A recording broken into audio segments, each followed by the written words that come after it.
Queridos, a graça e paz do Senhor, amém? É muito bom estar aqui, rever velhos amigos. Vir a João Pessoa é sempre motivo de alegria, de louvor ao Senhor, e o coração fica palpitando, o coração fica na boca, porque revemos pessoas muito amadas, muito queridas, e alguns que há muito tempo a gente não via, como é o caso do Erivando. A última vez que eu vi o Erivando foi em 1990, pensem. Muito tempo. E nós estamos aqui a convite de pastor Domingos para realizar o coração rendido em João Pessoa. Esse congresso ele nasceu na nossa igreja faz 11 anos, desde 2013 que nós o realizamos. É um congresso que ele tem um objetivo muito claro, não é debater teologia, é falar sobre a missão da igreja e sobre o poder de Deus. Porque, como disse o apóstolo Paulo, quando eu fui até vós outros, eu não fui em sabedoria de palavras humanas, mas em demonstração do Espírito e de poder. Então, nós não objetivamos debater teologia ao seminário teológico para isso, onde as pessoas serão treinadas, onde as pessoas aprenderão, e nós queremos deixar essa missão como um seminário teológico. A nossa missão é gerar fé, motivar as pessoas a cumprirem o ID do Senhor e transitarem entre o natural e o sobrenatural, porque é o que faz toda a diferença. O Senhor Jesus disse que se não verem milagres, não creriam. E há uma necessidade muito grande de nós voltarmos ao princípio da nossa fé e buscarmos de fato e de verdade ver esse manifestar do Espírito de Deus, ver novamente Deus levando a igreja a realizar a obra do Senhor com poder e grande graça, grande glória, fluindo no Espírito Santo com sinais, prodígios, maravilhas. E isso não ficou para o passado, isso é uma realidade presente. Nós, alunos do Betel das antigas, experimentamos muito isso nos campos. Quantas vezes expulsamos demônio, quantas vezes oramos, pessoas foram curadas, e até hoje continua assim. Nós temos, pela misericórdia de Deus, experimentado isso ali na nossa igreja. Temos visto mulheres estéreis dar à luz, temos visto pessoas possessas serem libertas dos demônios. Houve um caso, só umzinho, mas houve, de ressurreição de uma pessoa que morreu, e graças a Deus, Deus trouxe de volta a vida. E houve o caso de um cego que viu, que foi algo assim que me impactou, foi tremendo, quando aquele cego viu, um senhor já idoso, ele era cego de um único olho, e eu orei por ele, e eu mesmo tapei o olho bom, para ter certeza de que não haveria algo de querer me agradar. Eu tapei o olho bom e disse: você está enxergando alguma coisa? Nada. Orei uma segunda vez e tapei o olho bom. Missionária Eva, ele deu um grito: eu estou vendo, eu estou vendo, eu estou vendo os olhos dela, eu estou vendo a boca dela. Foi algo assim tremendo, porque o nosso Deus é o mesmo e continua fazendo sinais, prodígios, maravilhas. Surdos, já ouvimos 3 surdos ouvirem. E assim, é muito pouco pela quantidade de anos que a gente tem ali em Araguaína, mas eu quero dizer que o nosso Deus não muda, ele continua agindo, fazendo, e nós temos que buscar isso, incentivar a igreja a isso. Eu aprendi que ninguém realiza um sonho sozinho, e tenho levado alguns amigos para estarem conosco, nos ajudando nessa tarefa. Já levamos a missionária Sueli, acho que 6 vezes, Sueli Meira, ali em Araguaína. Pastor Tony e pastora Lígia, essa é a 6ª vez que eles estão indo a Araguaína. São pastores do Peru que fazem um trabalho tremendo ali e nos auxiliam também na missão. Nós temos realizado, queridos, levamos pastor Domires, levamos pastor Arcélio lá do Rio de Janeiro, pastor Jonathan Júnior. São pessoas queridas que a gente tem levado ali. Pastor Gelson Becker também, já é a 3ª vez que ele tem estado conosco ali. E nós estamos buscando realmente fortalecer a igreja para que a igreja cresça. Eu não vou pregar porque eu quero dar prioridade ao meu irmão, pastor, me lembra teu nome, bicho feio? Erivando. Pastor Erivando, a liberdade de amigo, não reparem. Pastor Erivando vai ter a honra de pregar. E eu quero dizer o seguinte: esse livro ele tem a visão de reino que Deus tem nos dado. Nós recebemos uma herança, nós somos herdeiros e nós não estamos fazendo muita coisa com essa herança. E Deus quer que nós entendamos que o reino de Deus é ativo, é produtivo e que o reino de Deus conta e espera com a nossa manifestação. Então eu gostaria que você lesse. Outra coisa, eu aprendi na caminhada que muitas vezes nós erramos ficando esperando que outros nos patrocinem. Quantas pessoas eu já vi na caminhada com sonhos missionários e nunca realizaram nada, a coisa ficou só num sonho. Sabe por quê, queridos? Porque ficaram esperando que outra pessoa se levantasse para bancar o sonho missionário dela. Ficaram esperando que outra pessoa custeasse aquilo que Deus lhe mandou fazer. E eu vejo pastores orando para que Deus levante empresários descrentes para abençoar a obra. E muito cedo no meu ministério Deus me disse o seguinte: se você, eu temia na hora de falar sobre oferta, dízimos, e Deus me ensinou o seguinte: se você como pastor não falar, quem vai falar? E o Senhor ainda pegou. Quando Deus me falou isso, naquele de uma maquininha portátil de escrever, sentei na minha maquininha e fiz um estudo sobre dízimo e oferta, começando lá em Abraão até Hebreus, que é o último lugar que fala sobre dízimo. Fui numa xerocadora, xeroquei e distribuí para todos os membros da igreja e comecei a ensinar o meu povo sobre dízimo e oferta de uma forma mais apurada. Em 2010,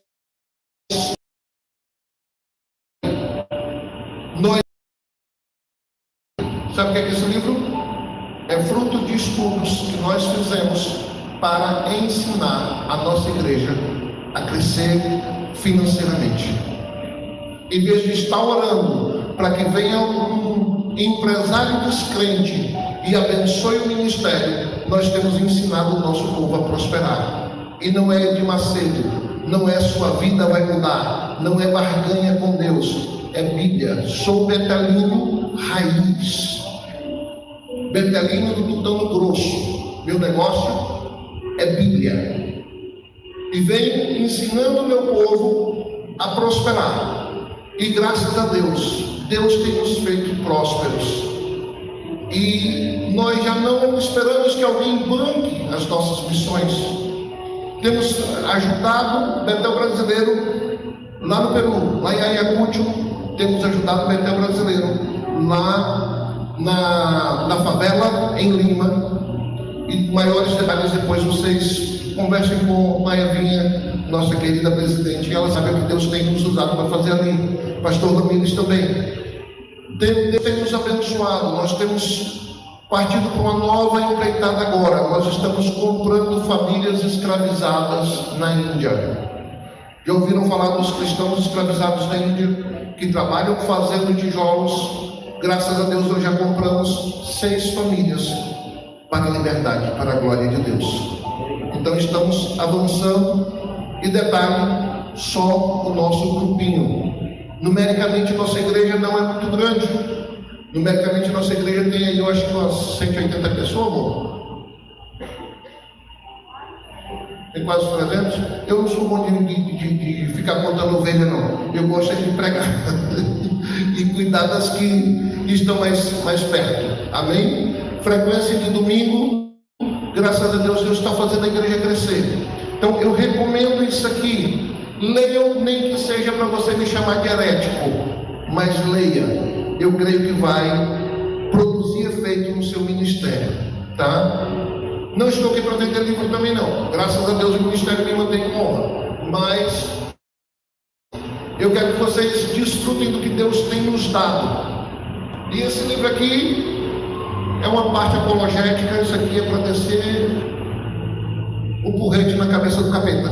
Maria, a maior de todas as mulheres, a maior mulher da história, é um livro sobre Maria. Eu descobri um fato histórico, que Maria foi bisavó. 2 carismáticas já se converteram lendo o meu livro. E lendo também seria bom para vocês ajudar no evangelismo de católicos, certo? Então, o Coração Rendido, ele tem essa missão: despertar paixão pelo mover entre o natural e o sobrenatural, despertar paixão para conquistar vidas. E nós temos um objetivo como igreja: sair do trivial, sair do que é, me faltou a palavra agora, paliativo, e fazermos algo que resolva a situação. Quando me procuraram sobre a questão da Palestina, do Paquistão, pastor, vamos mandar dinheiro para comprar comida para as crianças. Eu disse: quanto custa para eu libertar uma criança? Ah, não sei, pastor, é caro, vamos ver. Ah, mas pastor, se libertar a criança e o pai não for liberto, não vai resolver nada. Então, quanto custa para libertar uma família? E sabe o que eu tenho descoberto, queridos? Que coisa dá para a gente fazer muito. Sabe qual é o preço para libertar uma família no Paquistão? $1.500 em média. $1.500 não é nenhuma fortuna. Quando nós queremos, nós conseguimos. E graças a Deus já libertamos ali 6 famílias. Já enviamos dinheiro para isso. E como eu estava falando, Deus, ninguém realiza um sonho sozinho. Deus tem nos dado parceiros que têm sido chaves de Deus. Lá na Holanda nós temos o pastor Hans, não me atrevo a pronunciar o sobrenome dele, um holandês cheio do Espírito Santo, que Deus usa para curar, para levantar paralítico. A internet está cheia de vídeo dele fazendo isso.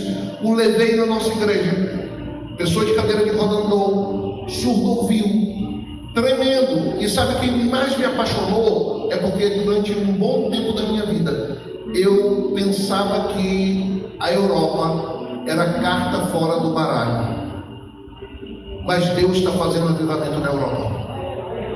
Deus está levantando europeus. Esse ano eu trouxe em nossa igreja um casal de... eles são das Ilhas Canárias, um casal de espanhóis, muito usado por Deus, tremendos no Senhor, ganhos para Jesus por uma brasileira, Eva.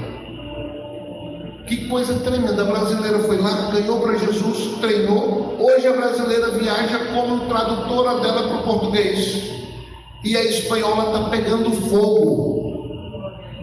Então, não vou pregar, não vou me estender. Eu quero só dizer para vocês: há um evangelho simples, puro, cristalino e eficaz, que Deus quer que nós voltemos para Ele e que nós fluamos no Espírito. Amém? Essa é a missão do Coração Rendido. Dominus esteve lá, nos convidou a vir, e estamos aqui para a glória de Deus. E eu quero convidar você a se colocar de pé. Nós vamos ofertar ao Senhor agora. O segredo para a mudança de vida financeira está no dar. Jesus disse: dai e ser-vos-á dado. Boa medida, recalcada, sacudida e transbordante. À medida que nós crermos nisso, nossa vida vai mudar. Ali está o QR Code, ali está a conta da igreja, o Pix. Eu quero pedir ao baixista e ao irmão que saia da frente do Pix para os irmãos poderem ofertar. Amém? E é isso, vamos orar e vocês têm a liberdade de estar ofertando enquanto o conjunto estará louvando o Senhor. Deus, nós te agradecemos, Pai, por tudo que o Senhor tem feito, por tudo que o Senhor vai fazer. Nós te agradecemos por tua misericórdia, tua graça, bondade, fidelidade. Queremos mais de ti, queremos que o Senhor esteja fluindo, Senhor Deus, através de nossas vidas, Pai. Ó Deus, que nós tenhamos sempre um coração rendido aos teus pés, para o louvor e glória do teu santo nome, Senhor. É que nós oramos e te agradecemos, Pai. No nome santo do Senhor Jesus. Recebe, Deus, nossa oferta e nosso dízimo. Aliás, as nossas ofertas com aroma sobre Jesus. Amém. Glória a Deus. E eu louvo a Deus, porque Deus preparou tudo isso. Tudo isso tem muito custo. As passagens, o deslocamento, a hospedagem, a alimentação, divulgação, enfim, todo o trabalho, tudo tem um custo. E era previsto até a gente cobrar uma taxa para cobrir essa despesa, porque a nossa igreja é uma igreja em implantação, então ela faz precisar. Mas a gente resolveu ter fé e fazer free, sem custo, entrada livre, com a esperança também de que você participasse através da sua oferta e a sua colaboração. Então faça isso. Mas eu estou aqui também para agradecer ao pastor Humberto, Igreja Batista Betel, lá em Marmoura, Santa Rita, que liberou essa equipe linda, esse grupo maravilhoso para estar com a gente, que eles vão louvar. Enquanto eles louvam, nós vamos estar livres, sem pressa, para ofertar e dedicar ao Senhor aquilo que Ele colocar no nosso coração. Então usa o QR Code, e tem aqui também o Pix da igreja, o CNPJ, você pode nos apoiar no nosso ministério. Deus abençoe. Vamos louvar ao Senhor. Aleluia.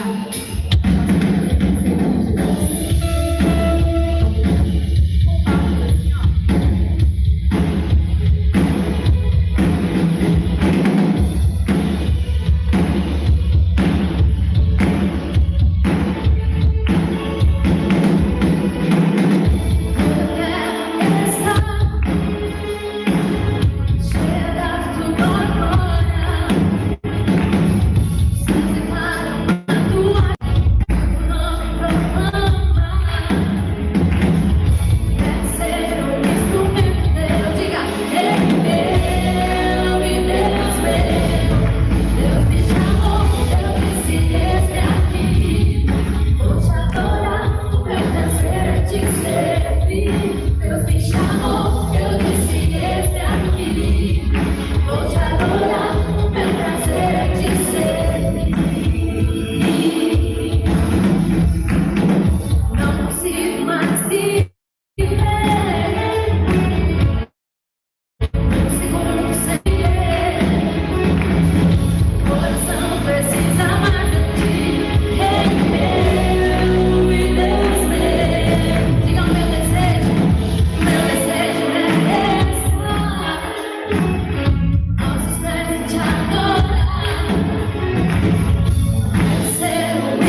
homem. E é muito bonito quando João, ele relata no seu evangelho, ele fala de um homem que tem poder para curar, para fazer coxo andar. Ele fala de um homem que é 100% Deus, evidencia essa divindade de Deus. E nessa noite, esse homem que tem poder para curar, para libertar, para fazer coxo andar, esse Deus também se faz presente nesse lugar. E nós viemos nessa noite nos render a Ele. Olha que coisa bonita, esse mesmo Jesus, esse mesmo homem, ele aparece cansado num tanque e diz à mulher: dá-me de beber. Mas esse mesmo Jesus, como Deus, ele disse: vinde a mim todos que estão cansados e sobrecarregados, e eu vos aliviarei. Esse mesmo Jesus, como homem, ele teve sede. Mas esse mesmo Jesus, como Deus, ele disse: eu sou a água que sacia a sua sede. Ele dizendo para aquela mulher: se você bem soubesse, você me pediria água e eu te daria água e você nunca mais teria sede. Esse Jesus está aqui nessa noite. E é esse Jesus que nós vamos nos render em adoração. Oh, aleluia! Ele que tem poder. Oh, aleluia! Adoramos, Senhor. Erguemos as nossas vozes, declaramos aqui, ó Deus, só tu tem poder. Só tu tens poder. Aleluia!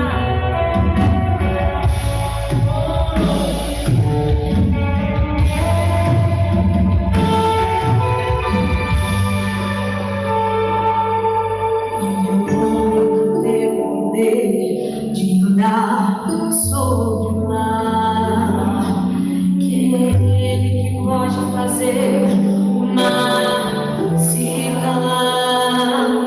No momento em que a tempestade vier te afogar, Ele vem com toda a autoridade e manda acalmar.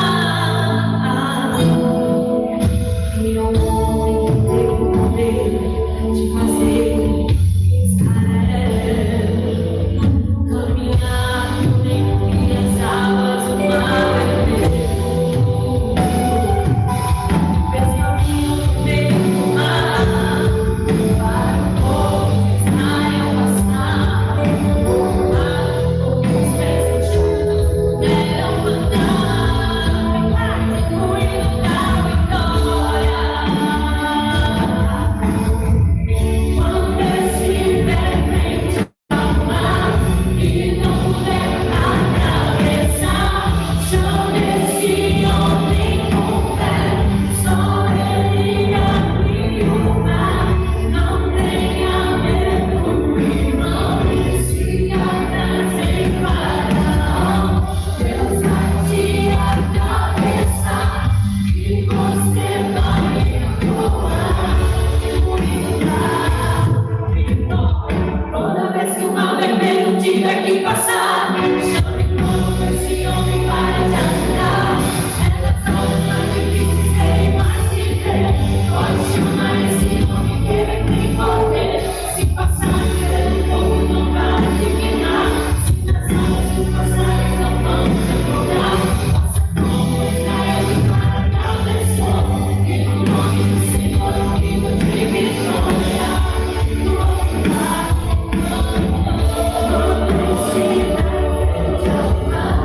e não puder atravessar, chame esse homem com fé, só ele abriu o mar. Não tenha medo, irmão, se atrás em Faraó. Deus vai te atravessar e você vai voar.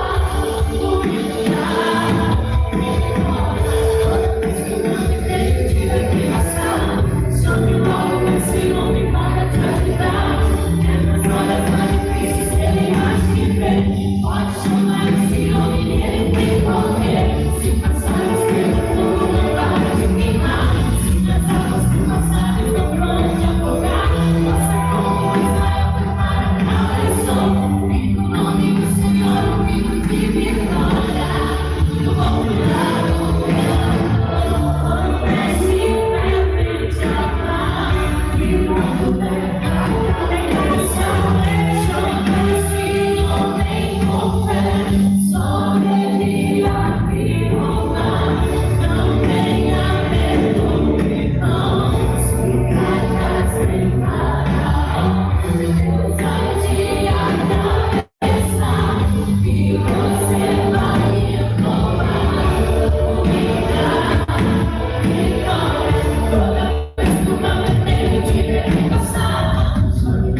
esse homem para te ajudar. É nas horas mais difíceis que ele vai te ver. Pode chamar esse homem que ele tem poder. Se passares pelo fogo, não vai te queimar. Se passares, não vão te afogar. Faça como Israel que o mar atravessou. E o nome do Senhor, o lindo rio e glória.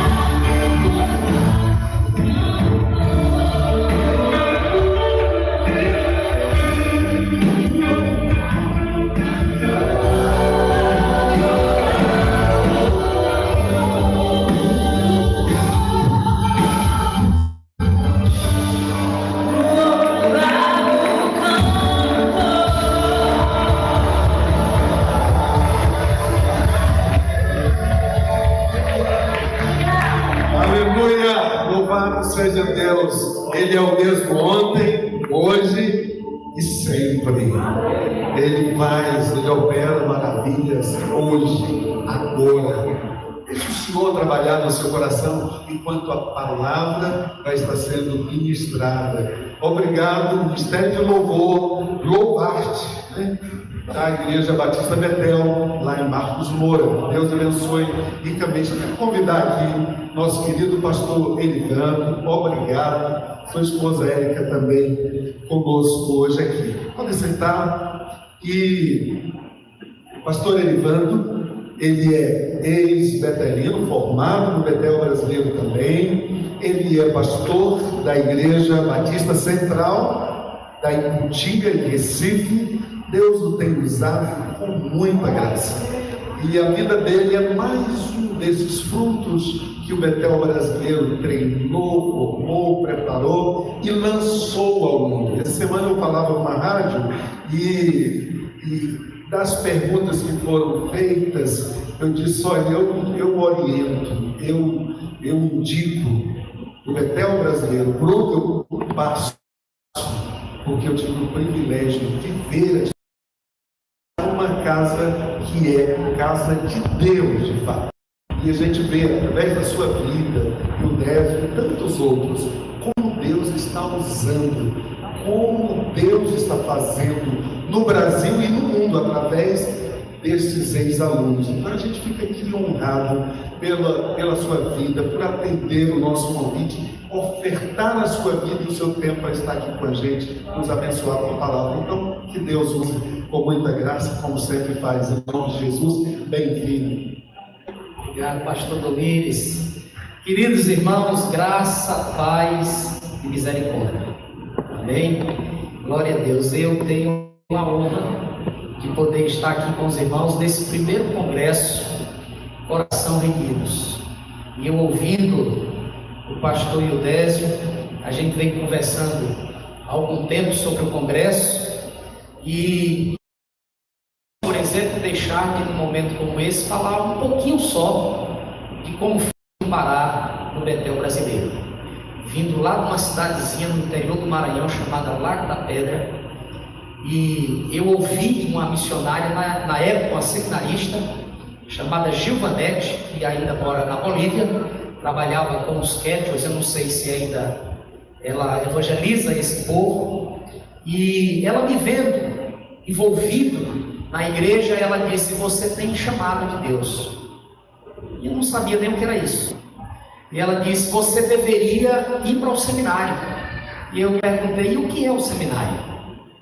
Ela disse: o seminário é uma escola que ensina a Bíblia para a gente, melhora o nosso conhecimento bíblico. E aí ela me falou do Betel: faça uma carta, mande uma carta para lá, diga que você quer estudar e aguarde. Aí eu já comecei a ficar tremendo. Se eu vou fazer a carta. Fiz a carta em 1988. Pastor Ildésio era magrinho, era mais feinho, ele ficou mais bonito. Eu acho que é a pastora cuidando dele. Brincadeira. E aí eu fiquei naquela expectativa. Chegou a carta de volta dizendo que eu podia vir. E contei mais ou menos o meu testemunho e eu comecei a lata lá embaixo. Irmãos, o Betel foi uma bênção na minha vida. Bênção da minha vida. Eu louvo muito a Deus pela vida da Gilvanete. E vou trazê-la para ministrar na nossa igreja, levar aqui outros irmãos. Tive o privilégio e a honra de ter naquela época na direção a dona Lídia, que hoje a gente sabe qual é o valor daquela mulher, né? A gente fica imaginando o tamanho da obra que ela deu continuidade, a dimensão que ela deu ao Betel brasileiro. Eu acho que naquela época nossa tinha mais de 200 alunos, chegaram. Dentre esses alunos, a atual presidente do Betel brasileiro, missionária Eva Rego, que eu tive o privilégio de ser colega na época do seminário com o seu irmão Vilmar, do Maranhão também. Deus mandou muita coisa boa do Maranhão para João Pessoa, entendeu? Glória a Deus. E eu tenho a honra de encontrá-la hoje aqui nesse congresso, e é uma bênção. Eu nunca na minha vida, só que me converti, tive uma experiência profunda com Deus, mas uma vez eu estava no seminário, na segunda-feira geralmente, os pastores, alguns iam visitar seus seminaristas, quando não ia nas manhãs de missões, não é? Eles iam na segunda-feira, aqueles que não vinham aqui para caber dentro tomar banho, e a gente era mandado para cá, o conde, né? A menina ia com o cabo branco. E eu ficava pensando, eu digo, eu não sou chamado coisa nenhuma de mundo. Deus me chamou. Eu fico olhando aqui de manhã, eu vejo um drama, e já contei a história do Valdemir algumas vezes, lembrando. Chegava uma época que a dona Lídia dizia, olha, não tem jeito, vocês os que estão devendo aqui, tem gente aqui com ano devendo, vai ter que ir embora, não tem como. Olha a Deus, para ver o que é que vai acontecer. E aí ficava a gente com o coração tudo apertado, meu Deus, o colega vai embora, não vai terminar o curso, Senhor. E aí Deus levanta uma mineira lá uma vacaria, manda pagar as contas do Valdemir toda, e ele disse, olha, eu vou manter esse cabo até o final, que Deus está nesse negócio por aqui. Mas aí eu pensei, eu digo, eu não tenho, meu pai mandava dinheiro para mim, cuidava de mim, me sustentava, eu não tenho chamado coisa nenhuma. Dizem que a grande crise da gente no seminário vem no segundo ano, né? E aí aquele negócio, Jesus, eu não sou chamado, coisa nenhuma. Aí meu pai liga e diz, olha, eu não vou mais poder mandar o dinheiro que eu mando para você. Eu digo, o negócio agora foi que pegou. E eu não vou ficar naquele vexame ali nas manhãs de sábado. Venha para cá, quem não pagou. Eu digo, meu Jesus, e agora? Fui para uma cidadezinha chamada Santo Inês, no Maranhão. Acho que o pastor Désio conhece por ali, né? Santo Inês. E aí os irmãos que iam me levando perguntou, como é o seminário? Como é esse negócio? E como é que vocês pagam isso lá? Como é que se sustenta? Aí eu contei a história. Aí um olhou para o outro e disse, vamos ajudar o homem lá? Vamos manter o homem. Irmãos, isso foi até o final do meu curso. Quando eu terminei o curso, um deles comprou um carro e me deu de presente. Nesse momento, nessa luta toda, eu estava orando e eu achava que aquela caixa d'água era maior, aquele tanque que tinha por ali. Depois eu voltei algumas vezes e o tanque é pequenininho, mas era tão grande para mim, eu andando para lá e para cá, eu digo, meu Deus, tem misericórdia de mim. E orando, e eu comecei a recitar o Salmo 23. Não sei como foi aquilo. Nunca tinha. A única coisa da Bíblia que eu recitava era Mateus 24:37, que foi um texto que meu irmão utilizou para me evangelizar. Assim como foi nos dias de Noé, será a vida do filho do homem, contou aquela história, a rebelião do povo. Deus disse, olha, eu vou alagar tudo, eu vou afogar todo mundo, e você vai fazer uma arca aí, vai entrar nela com a família, e quem quiser, quem não entrar vai morrer afogado. Aí eu decorei aquela história, mas eu não sabia outro texto. Nessas minhas lutas eu veio aos meus lábios o Salmo 23 e eu fui falando, o Senhor é o meu pastor e nada me faltará. Deitar-me faz em verdes pastos e guia-me mansamente a águas tranquilas. Refrigera minha alma por amor do seu nome. Eu fui, e aí parou um momento forte, quando Davi diz, ainda que eu andasse no vale da sombra da morte, não temeria mal algum, porque tu estás comigo. E aí eu disse, Deus está comigo. Nunca tive a convicção tão forte de que Deus me conduzia. Eu trabalhava no Banco do Brasil, e quando eu estava vindo para o seminário, tinha um guarda lá, que ele era ajudante do padre. Seu Joaquim era como se fosse um sacristão, um diácono da igreja, uma influência na igreja católica muito grande. A família da gente tem tradição católica muito forte. E aí o seu Joaquim chegou para minha mãe e disse a ela: Dona Neuza, não deixe o Erivander ir para o seminário. Não deixe. Ele não sabe o que está fazendo, isso é coisa muito séria. Eu voltei lá e preguei algumas vezes na cidade, encontrei o seu Joaquim. E eu disse para ele, eu disse: Seu Joaquim, o senhor tinha toda a razão. Eu não tinha a menor noção do que eu estava fazendo. Mas Deus sabia de tudo. Ele sabia todos os detalhes que estavam ocorrendo na minha vida. Com isso, irmãos, eu digo, voltamos a viver momentos em que nós precisamos pedir, né? Isso como o Congresso Coração Rendido propõe. Eu conversei tanto com o Ildésio, mas qual é a proposta do Congresso? O que é que vai falar? Fiquei ouvindo o pastor Domingos, ele disse: nós vamos falar de adoração e vamos falar de missões. Nós vamos falar de rendição ao Senhor e vamos falar de responsabilidade missionária. Eu digo: esse é Betelino de verdade. Esse é Betelino, né? E aí eu comecei a orar, porque creio, irmãos, que nós estamos vivendo dias que precisamos disso. Eu pensando: Senhor, me dê um texto que fale de maneira clara, tanto textual como literalmente, de alguém que entregou o coração, que se rendeu a Ti. Nós temos isso em praticamente toda a Bíblia, mas de forma tão específica, eu encontrei. Sabe que esse salmo é a história de um rei. Antes de virar rei, ele foi pastor. Antes de ser rei, ele foi pastor. E foi exatamente num episódio dramático da sua vida como rei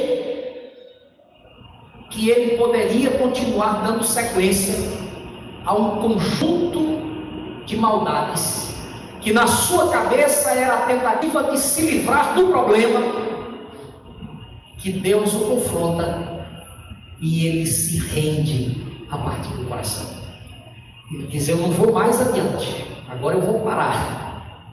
E ele faz alguns pedidos, naturalmente eu não vou ler o texto todo do Salmo, algumas expressões de Davi, que ele diz: compadece-te de mim, ó Deus. Segundo a tua benignidade, apaga as minhas transgressões, segundo a multidão das tuas misericórdias. No verso 4 ele diz: contra ti somente pequei e fiz o que é mal diante dos teus olhos, de sorte que és justificado em falares e inculpável em julgares. Eis que eu nasci em iniquidade e em pecado me concebeu minha mãe. Eis que desejas que a verdade esteja no íntimo. Faz-me, pois, conhecer a sabedoria do secreto da minha alma. Purifica-me com hisopo e ficarei limpo. Lava-me e ficarei mais alvo do que a neve. O verso 10 ele diz: cria em mim, ó Deus, um coração puro. Renova em mim um espírito estável. No verso 12, ele pede: restitui-me a alegria da tua salvação. Sustém-me com espírito voluntário. Então ensinarei aos transgressores os teus caminhos, e pecadores se converterão a ti. Louvado seja Deus. Eu me lembro, tenho nítida essa imagem de um dos momentos de oração. A gente acordava cedo, fazia aquela higiene pessoal, um sinozinho entre as camas, blim, blim, blim. A gente corria no banheiro, fazia a higiene bucal, lavava os olhos e ia orar. E eu me lembro que encontrei o pastor Ildésio sentado e ele clamando, gemendo, chorando E eu comentei depois com o pastor Aurivan. Na época, eu digo, Wildés, eu acho que ele está numa angústia profunda. Estava orando ali. O Aurivan disse, mas ele ora a si mesmo. Eu conheço o Wildés, ele é assim mesmo. Quando ele vai orar, ele se entrega mesmo. E então, glória a Deus. E hoje nós estamos aqui na primeira edição do Coração Rendidos. Irmãos queridos, eu fico às vezes compartilhando com minha esposa, dizendo, eu não vejo a hora de começar meu ministério. Desde 1994, pastoreando, mas eu tenho uma sensação, pastor, de que ainda vou começar. Deus está me preparando para a obra que Ele chamou a gente para fazer. Ele está só fazendo o que fez com Davi quando foi para Hebron. Antes de assumir o trono, ele foi conhecer a geografia de Israel. Ele foi ser treinado, foi ser forjado dentro daquelas valas, daqueles buracos, daquelas cavernas, aquela estrutura para que ele conhecesse aonde se escondiam os adversários, para que ele conhecesse tudo na experiência da sua vivência. E aí ele podia sim reinar e fazer o que ele fez. Saul e Davi talvez são os mais lembrados dos reis da história de Israel. Saul foi um homem reprovado, cometeu muitos erros e atrocidades. Davi também cometeu erros, mas Deus disse que Davi era um homem segundo o seu coração. Por que ele não disse isso com Saul?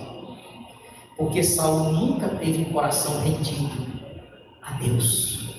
Ele nunca se rendeu a Deus como Davi. Davi era corajoso, destemido, enfrentava a realidade, mas o seu coração estava nas mãos de Deus. Era um homem que tinha o coração rendido a Deus. Eu imagino que nós temos muitas lutas. Talvez um dia que a presidente convoque a gente de volta para estar compartilhando no seminário, contando as histórias da gente, revendo tantos colegas, a gente possa dizer as nossas histórias. Tem um hino, de vez em quando eu digo aos irmãos na igreja, né? A gente fala daquele hino, quem me vê cantando pensa que todo tempo foi só alegria, e que nesta vida nunca tive motivos para chorar. Quantos motivos? E hoje nós temos muitos motivos.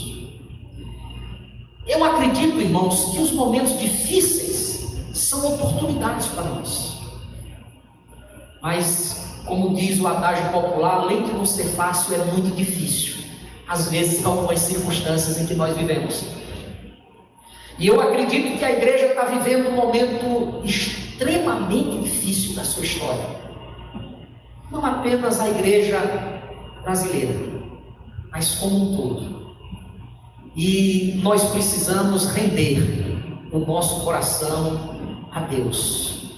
Ouvindo aqui as falas que me antecederam, tanto do pastor Idésio como do pastor Domingos, eu me tranquilizo e vou falar rapidamente algumas coisas que eu acredito que nós precisamos por elas render o nosso coração a Deus. Nós estudávamos, eu tenho uma oportunidade de vez em quando encontrar o pastor Jorge Noda.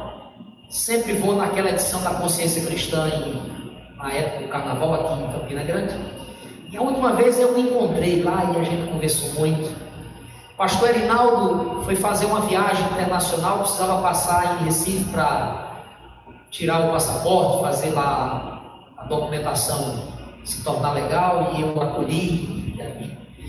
Encontrei alguns colegas, tenho a oportunidade de vez em quando encontrar o pastor Aguinaldo Belo, que foi professor nosso, e lembrando da sala de aula, lembrando das conversas da gente, mas eu ficava pensando, aquilo estava tão distante, que eu pensava, eu acho que isso não vai chegar no nosso tempo, nós não vamos ver isso acontecer, mas nós estamos vendo, pastor Domingos, Muita coisa que nós escutamos na sala de aula, que foi dito, nós estamos vendo acontecer agora. E eu acredito que foi exatamente para esse tempo que Deus preparou a gente. Preparou a gente para esse tempo, para agora. A gente escutou na sala de aula que a verdade seria banida. Nós sempre trabalhamos com a possibilidade de que a verdade é um fato. Ela existe. Mas disseram a gente na sala de aula, vamos relativizá-la. O mundo vai se tornar como um camelódromo, como um shopping, como um fast food, e você vai entrar num restaurante, vai ter vários tipos de comida. E as pessoas vão relativizando tudo, inclusive a verdade. Não vai mais existir verdade. Como é que fica isso para a gente que aprendeu que há verdade? Que Jesus disse, eu sou a verdade. Nós estamos vivendo um momento colocado para levar o misticismo ateu. Parece uma redundância. Confiança de que não existe a verdade, de que Deus não existe. Então nós vamos botar aqui a dúvida, porque é melhor do que a gente acolher as evidências incontestáveis do Deus que se revelou na história, na pessoa do seu Filho Jesus Cristo. Porque se Ele existe, Ele é a verdade, Ele é a norma, Ele é o padrão. E a gente encontra hoje uma nação profundamente religiosa. Eu ganhei do pastor Marcos Gladstone, que foi diretor da CLC aqui, quando a gente começou o curso. Depois ele foi transferido para Recife, e hoje ele está em São Paulo, como um dos 3 diretores da Sociedade Bíblica do Brasil. Ele me deu um livro. O título do livro é O Melhor da Espiritualidade Brasileira. E eu pensando aqui, lendo e refletindo, todos aqueles escritores empolgadamente nos apontando a responsabilidade da missão da igreja, que é revelar a Cristo. Dona Lídia repetia sempre nas manhãs de sábado, Cristo em vós, a esperança da glória. Mas a gente se depara com isso. As pessoas não querem Jesus. A escola foi tomada, não é mais um lugar de educação. Existe um psicopedagogo, um dos nomes dele é Neis, não lembro do restante. Ele dizia que o grande propósito da educação é elevar a condição espiritual do ser humano. Ele não estava se referindo necessariamente à espiritualidade cristã, mas nós sabemos que esse é um caminho extremamente complexo. Se você não entrar nele conduzido pela mão do Senhor Jesus Cristo, você pode estar num labirinto e não vai saber sair de lá. Andando aqui pelo Bessa, eu me lembro que o pastor Ivan era um dos seminaristas daqui do Bessa. E eu não lembro quem vinha com ele, só lembro que alguém compartilhou, não sei se era o Onésimo, que é um peruano também. Teve um sonho, um cidadão todo amarrado, e dizia, olha irmão, me liberta. E na manhã de domingo, eles andando por aí, ele encontrou um rapaz sentado na calçada. Quando eles foram passando, ele olhou e disse, irmão, me liberte, que eu estou todo amarrado. E eles, meu Deus, é o sonho. E começaram, e aquele rapaz o levou para uma construção. Quando chegou lá, ele percebeu que o rapaz ficava endemoniado. Quando eles expulsavam o demônio dele, o demônio entrava na mulher, e aquela confusão. E aí a gente formou um grupo no seminário para vir no dia seguinte. Foi a primeira vez que eu vi uma cena daquela, impressionante. Depois só no 4 de outubro, eu digo, acho que os demônios quando saem daqui de João Pessoa se juntam tudo no 4 de outubro ali, que era bairro, era ali por perto do Alto Mateus mesmo, uma guerra de misericórdia, Jesus. Era uma luta, mas era no nome de Jesus. Eu quero, irmãos, dizer que esse é um dos lugares para a gente de fato render o coração. Parece uma coisa tão simples, uma coisa tão óbvia. Mas nós não temos outra alternativa. Jesus é a única.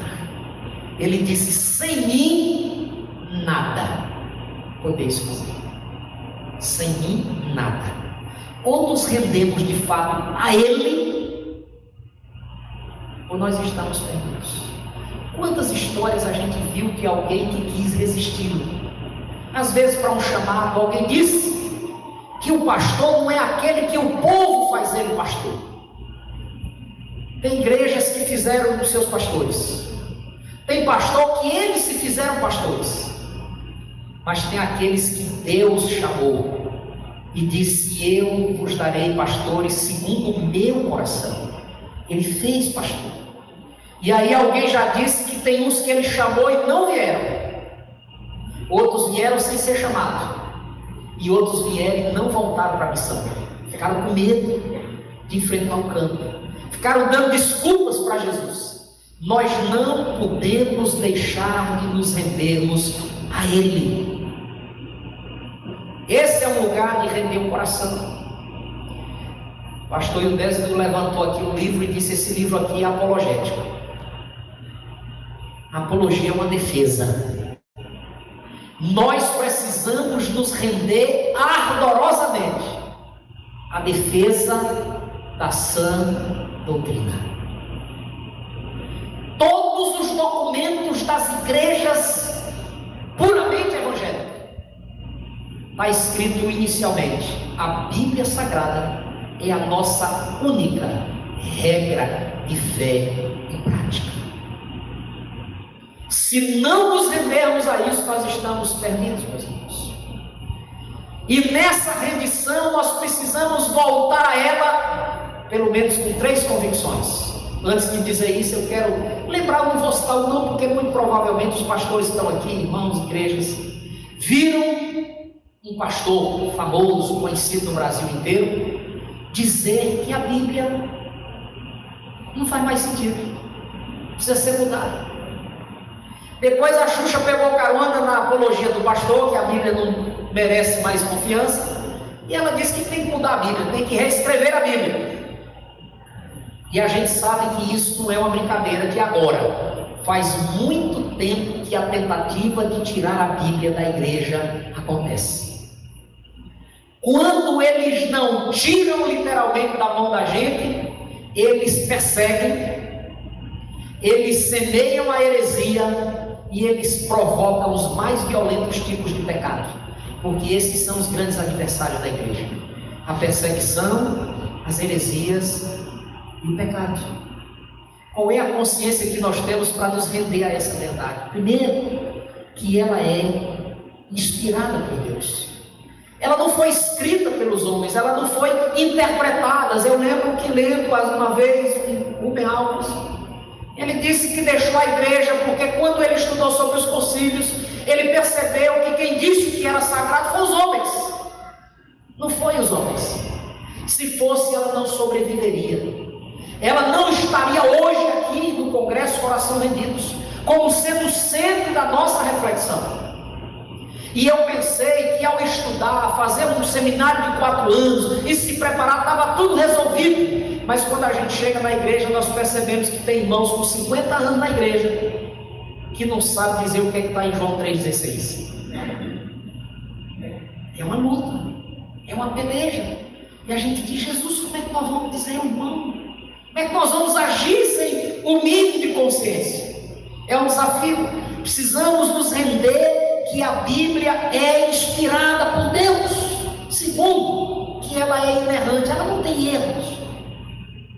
Encontrei o Dr. Rousseau Shedd numa aula, e eu fiz a ele uma pergunta, citei 2 exemplos. Digo: doutor, o professor fulano disse que a Bíblia não vai sobreviver à crise da razão. A Valnice Milhomens disse que a gente tem que ler a Bíblia, mas tem muito questionamento em torno da Valnice. O que o senhor diz? Ele disse: eu fico com a orientação da irmã Valnice, que ela está mandando a gente ir para a Bíblia. É melhor do que esses que estão querendo tirar você da Bíblia.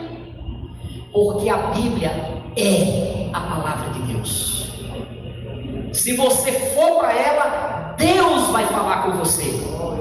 Que sabedoria! Vá para ela, fique com a Bíblia, não tem erro na Bíblia. A Bíblia é suficiente. Precisamos nos render a isso. Quando Paulo treina Timóteo para ser pastor, ele diz 3 coisas importantes. Primeiro, prega a palavra, tempo, fora de tempo. Vai chegar o tempo em que não suportarão a sã doutrina, vão se cercar de mestres segundo os seus desejos, cobiças. Eles não apenas vão se desviar da verdade, mas vão se voltar às fábulas. Por isso, pregue a palavra. Ele disse a Timóteo: seja um obreiro que não tem do que se vergonhar, mas que maneja bem a palavra da verdade. Eu não sei se ainda é o lema do BT, mas estava lá escrito, né? Precisamos nos render a isso.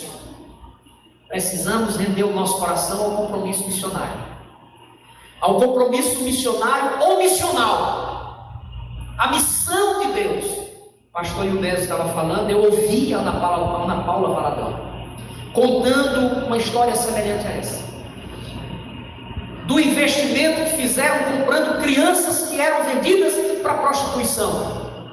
Irmãos, fazer missões num centro metropolitano, numa cidade grande, bonita como João Pessoa e as capitais brasileiras, é um grito de compaixão, mas é uma ação profética para dizer: está errado o que estão fazendo com as pessoas.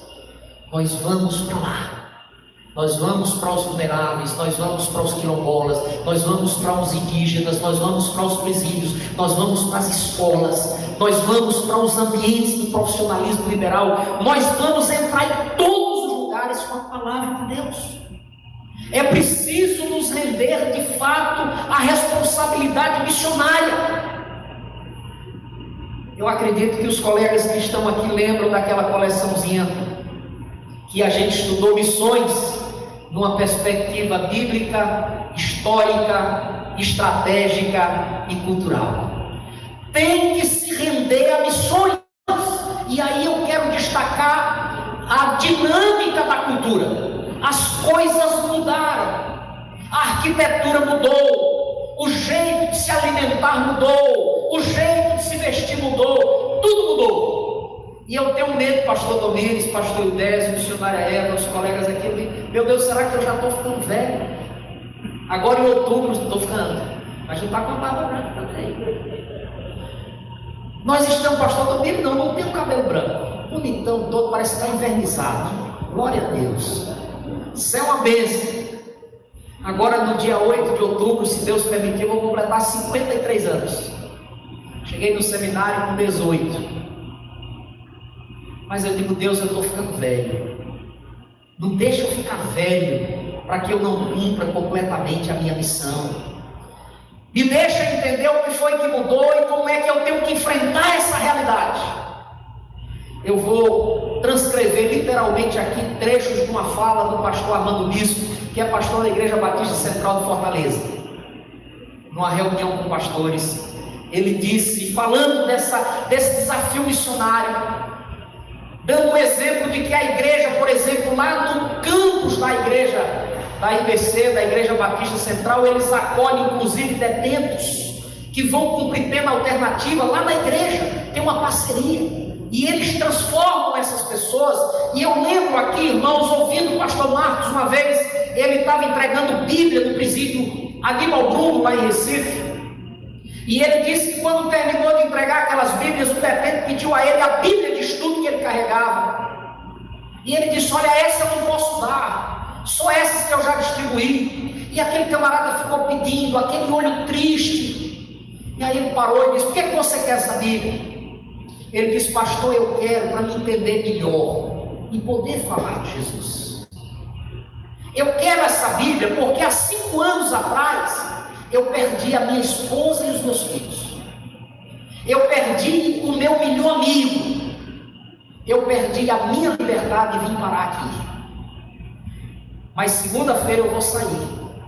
Minha esposa me perdoou, meus filhos me perdoaram, meu melhor amigo disse que vem para cá para sair daqui comigo. E foi a Bíblia que fez isso na minha vida. Foi o Evangelho que fez isso na minha vida. Eu quero falar de Jesus.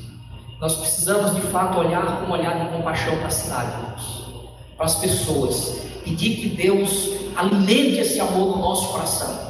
Armando Bispo disse: olha, o que não mudou, nós precisamos compreender. Primeiro, o que Deus disse: não há outros deuses a quem vocês possam seguir. Não há outros deuses diante de mim. Eu sou o Senhor vosso Deus. E nós precisamos lembrar disso, porque às vezes na mudança as coisas vão mudando, as coisas vão se transformando e a gente vai perdendo a noção. Eu acredito que da experiência do salvamento das águas de Moisés, o discipulado lidado por Joquebede, eu imagino que ele ficava nos seus momentos de devoção pensando: eu fui jogado nas águas para não morrer, para não ser decapitado, fui tirado por causa dos gritos, do choro, minha irmã estava lá naquele momento assistindo aquela cena, sobe para chamar minha mãe, ela cuida de mim e me diz que esse lugar não é nosso, o nosso lugar é Canaã, é a terra que manda leite e mel, que Deus prometeu que vai nos libertar. Eu imagino que Moisés ficava pensando em tudo isso, mas depois de entrar na linhagem oficial, para se tornar inclusive um faraó, para crescer ali dentro, tanta coisa foi mudando, que um dia ele achou que ele tinha a estratégia para resolver o problema. Quando ele achou que tinha a estratégia, Deus disse: não é essa a estratégia, não é essa a estratégia. E ele perdeu toda aquela estrutura, ele ficou completamente sem nada, despido, desaparece pelo deserto. Quando chega em Midian, encontra um pastor, vai cuidar das ovelhas daquele homem, casa com uma das suas filhas, estava tranquilo, e um dia perto do Sinai ele escuta uma voz lhe chamando pelo nome, mandando tirar a sandália dos pés e dizendo: agora vai começar a missão, agora sim você está preparado para começar o trabalho. Ele vai agora, ele não, agora não dá, agora ele tinha consciência do tamanho do desafio, mas Deus disse: não, agora você vai. E eu vou chegar lá e vou dizer o quê? Você vai dizer que o eu sou foi quem mandou você. Deixa que o resto é comigo. E aí ele se rende, ele vai, e nós conhecemos aquela história. O que é que não muda? Não terá outros deuses diante de mim. Josué sucede Moisés, Deus dizendo para ele: Moisés, meu servo morreu, Josué, você vai fazer se governar a terra que eu prometi sob juramento. Eu vou dar a Canaã a vocês. Deu a ele as instruções. No final do livro, Josué está reunindo todas as autoridades. Qual é o checkmate? Se vocês quiserem, vocês podem servir os deuses que serviram os vossos pais, os deuses dos amorreus e cuja terra habitais. Agora eu e a minha casa serviremos ao Senhor. Não tem outro. Isso não muda. Isso não pode mudar jamais. Segundo, não queira o lugar dele, porque a glória dele não vai dar a ninguém. Não queira o empresário, não queira o sujeito que desenvolve com habilidade a função em qualquer área da vida. Não queira o lugar dele, porque essa glória ele não dá a ninguém. Mas nesse desafio missionário, nós precisamos de 3 coisas. Primeiro, entender o desafio de liderança.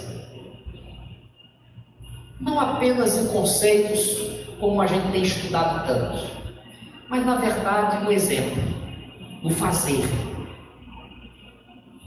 Eu fui para o enterro do pastor Arnulfo, presbiteriano, fui diretor da diaconia, uma honra.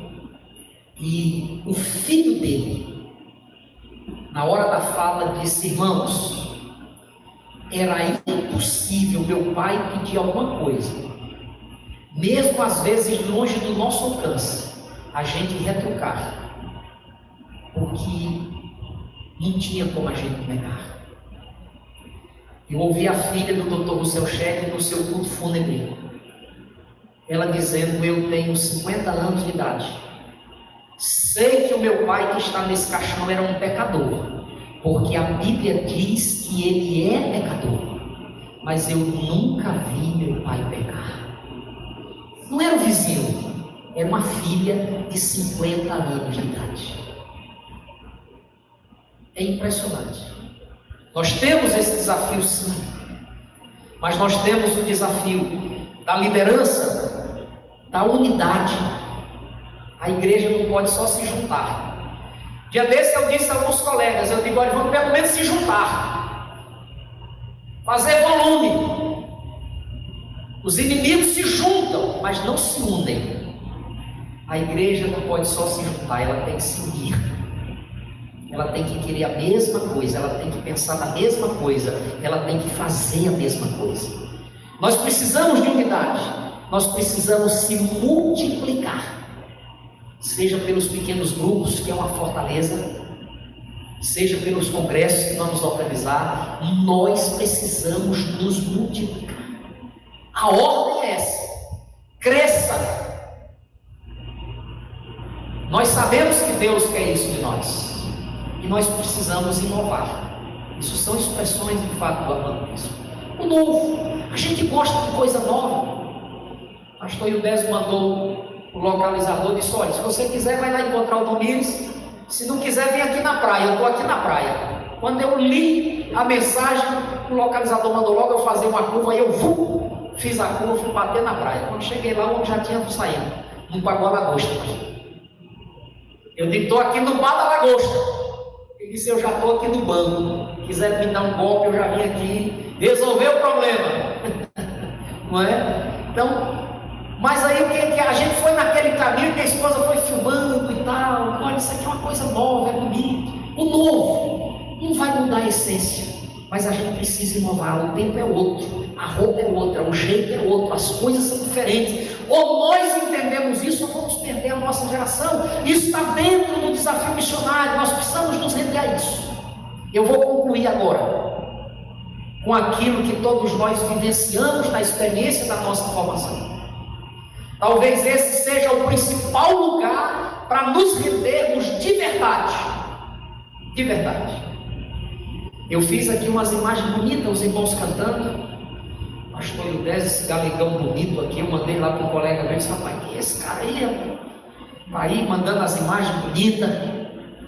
É bom a gente estar no lugar da evidência. Mas Jesus disse que quando a gente for falar com ele, deve entrar num quarto e fechar a porta. Entra lá e fecha a porta.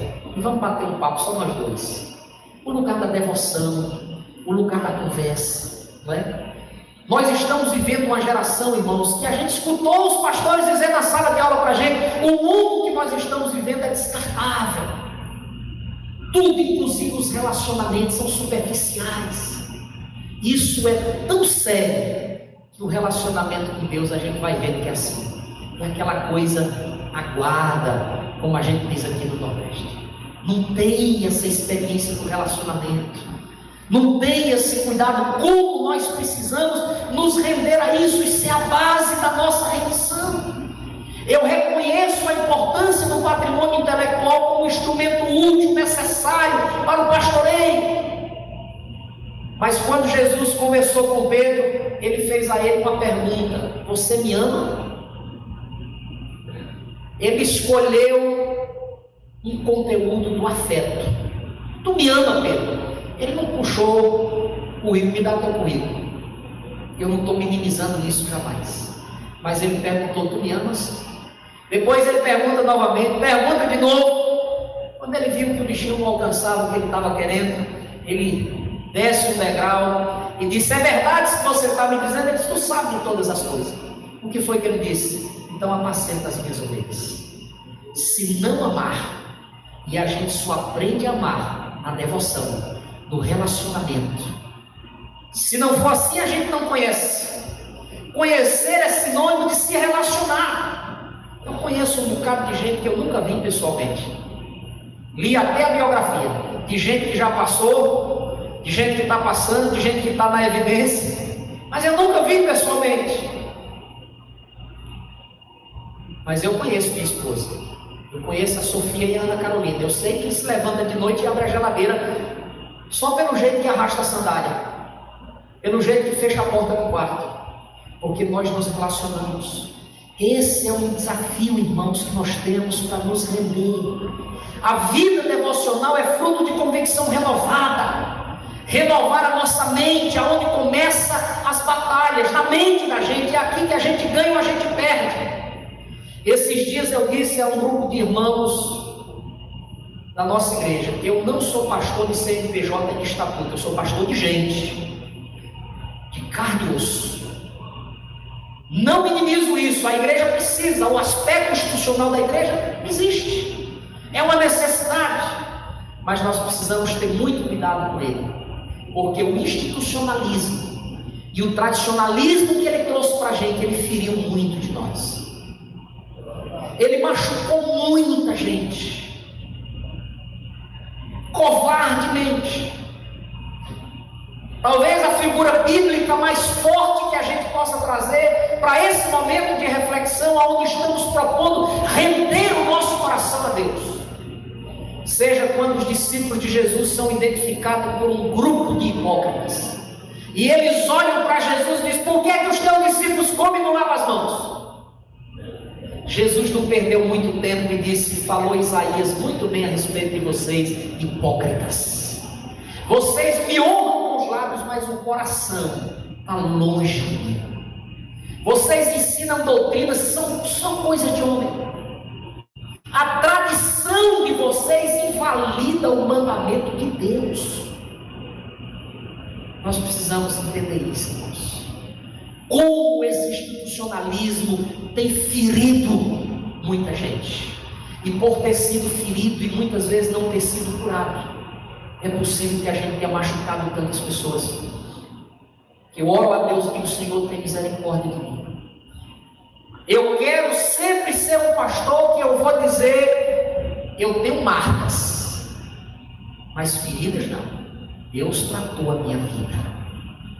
O Senhor que conversou comigo naquele tanto lá no Betel, dizendo que é o meu pastor, cuida do meu coração, cuida da minha vida, me ajuda, eu quero me render aqui. Não deixa eu esquecer que eu preciso estar rendido ao Senhor. E eu vou concluir aqui, irmãos, lembrando o que o apóstolo Paulo disse, que nós devemos buscar essa renovação para entender a vontade de Deus. Ele disse: ela é boa, perfeita e agradável. E eu quero concluir aqui lembrando que a vida devocional é isso, é a gente se render à vontade de Deus. Como nós ouvimos isso no seminário? Às vezes os colegas brincam, né? Dizem que alguns seminaristas morreram e se encontraram todos no inferno. Aí lá tinha um presbiteriano, um assembleano, um batista e um betelino. E aí perguntaram ao presbiteriano: o que foi que houve, rapaz? Ele disse: meu irmão, eu fui predestinado para a cadeia. Tinha jeito, já fui predestinado para o inferno. Aí perguntaram ao assembleano: mas rapaz, foi que houve contigo, rapaz? Tu já é um cara idoso, foi fazer seminário tarde. Meu irmão, no final perdi a salvação. Perdi a salvação. Salvação não depende de Deus, depende de mim, eu perdi. Perguntaram ao batista: e tu, rapaz, o que foi que aconteceu com isso? O batista lá foi crente? Nunca, o batista nunca foi crente. E aí perguntaram ao betelino: o que foi que houve com você? Ele disse: rapaz, eu quero saber qual é a vontade de Deus para mim aqui. Deus tem alguma coisa para falar comigo aqui. Deus quer falar alguma coisa comigo aqui. Irmãos, a vontade de Deus tem 3 aspectos que a gente não pode esquecer. Primeiro, a sua soberania. E nessa relação a gente precisa saber quem é o Senhor e quem é o servo. Eu acho bonita aquela expressão de Elias do Carmelo. Quando ele ora, ele diz: Deus de Abraão, de Isaac e de Israel, para que esse povo saiba que há Deus em Israel e que eu sou teu servo. Está lá no texto assim: eu sou teu servo. Queima esse negócio aí. E os irmãos sabem o que foi que aconteceu. Deus é soberano. Não tem quem mande nele. Não tem quem mude ele. Eu me lembro que ouvia o Armando Filho desde o início da minha conversão. Hoje eu tenho a oportunidade de ser amigo do Armando. E um dia eu estava voltando do congresso e o Armando pediu uma carona, Armando Filho. E aí eu dizendo para ele, eu digo, Armando, rapaz, tu tá velho, porque... E a gente conversando, brincando, aí eu contando que sempre gostei de louvar a Deus a partir dos hinos dele. E aí ele disse, olha, Deus sempre me deu os hinos que eu componho. Ele disse, eu fui no médico, e o médico disse que eu tinha que parar de cantar, eu estava desenvolvendo um câncer na garganta. Foi o maior conflito da minha vida. Deus me deu um dos maiores hinos que eu compus.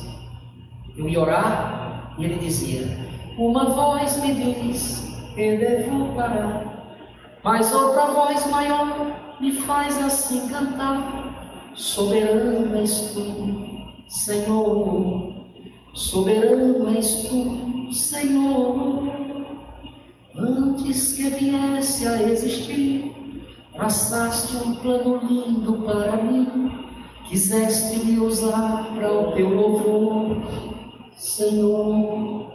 Deus é soberano, irmãos. Precisamos entender isso. Antes de ontem eu estava realizando um culto na primeira igreja batista de Vitória de Santo Antão, uma família muito querida, muito grande da igreja. Amigos quiseram que eu fosse realizar, e quando eu estava sendo levado de volta para pegar meu carro, voltando do cortejo, o irmão disse, pastor, Deus, menos de 20 dias levou um sobrinho nosso, e eu estava até hoje angustiado e brigando com Deus, revoltado com Deus, porque ele levou meu sobrinho de 21 anos de idade. Ouvindo o Senhor pregar hoje, meu coração acordou. Eu coloquei isso. Deus é soberano. Não adianta ficar fazendo pergunta, não adianta ficar questionando. Faz o que Ele mandou, obedece. Nossa. A vontade moral de Deus está revelada na sua palavra. Não precisa do monte ou do vale. Precisa da sensibilidade, do relacionamento verdadeiro, porque Deus vai falar com você. Deus conversa com a gente. Ele não está mudo, Ele não está surdo, Ele não está com a mão mirrada, Ele vai falar conosco. E a gente já sabe. Às vezes eu digo às minhas filhas, vai chegar um momento, tem 3 momentos na relação do pai com o filho. Primeiro é o momento que a gente decide por vocês. Eu tenho uma que já completou 18 anos, vai completar 19. Essa eu já não decido mais por ela, eu decido com ela. Depois elas vão decidir por mim. Tem coisas que vocês vão fazer, mas irão saber, ter certeza que eu e sua mãe ensinamos vocês a fazer diferente. Se fizerem errado, vocês vão fazer porque é a escolha de vocês. E eu dando o exemplo disso de Deus. Como nós sabemos claramente o que é que Deus quer que a gente faça, e às vezes a gente faz errado.